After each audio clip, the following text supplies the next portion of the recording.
Environ 168 millions d'enfants à travers le monde se retrouvent à travailler en dessous de l'âge minimum légal, mais surtout de l'âge minimum pour avoir pu acquérir un certain degré de connaissance, sociabilité et maturité.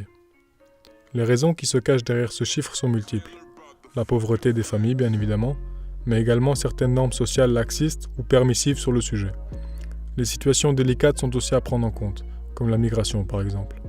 Nous allons analyser cette situation au travers de deux visions différentes, l'éthique déontologique et conséquentialiste. La première, fondée par Emmanuel Kant, invoque comme principe absolu de dire la vérité, et ce, peu importe les conséquences. Son impératif catégorique soutient à agir par rapport aux autres comme nous le ferions avec notre propre personne.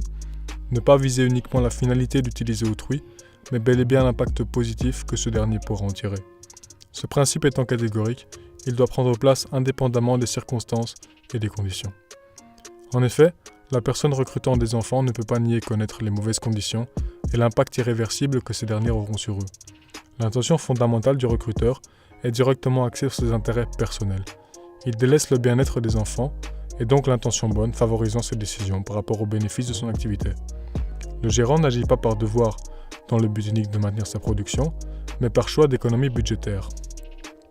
Dans ces termes, et du point de vue déontologique, le fait d'utiliser des articles produits par des enfants ne peut pas être justifiable.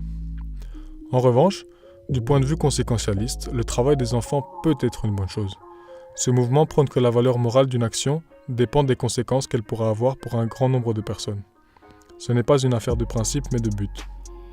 Du fait qu'il profite à l'employeur qui réduit ses charges et aux millions de clients occidentaux toujours à la recherche des prix les plus attractifs, les conséquences attendues de l'embauche des enfants sont bonnes. Premièrement, permettre aux familles pauvres d'augmenter leurs revenus, en restant loin des trafics de drogue et de la criminalité. Deuxièmement, offrir des prix plus bas aux consommateurs. Et finalement, augmenter les recettes de l'entreprise. Le droit fondamental de tout enfant est d'être couvert et assuré par ses parents l'ayant engendré volontairement ou non. Couvert et assuré pour ses besoins élémentaires, ainsi qu'un certain degré de sécurité et de confort, dépendant de la culture ou de la situation géographique du foyer familial. À mes yeux, deux solutions pourraient se révéler un minimum efficaces. La première serait la mise en place d'un label contrôlé, non produit par des enfants, permettant ainsi de bloquer certains produits et fournisseurs à l'importation. Cette situation n'est toutefois pas à l'abri de la corruption et des marchés parallèles. La seconde serait l'intervention de services sociaux, qui en cas d'abus se verraient attribuer le droit de lever la garde de l'enfant.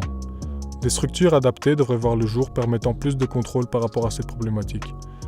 Cette situation se montre radicale, mais est-elle plus néfaste que les problèmes de départ ?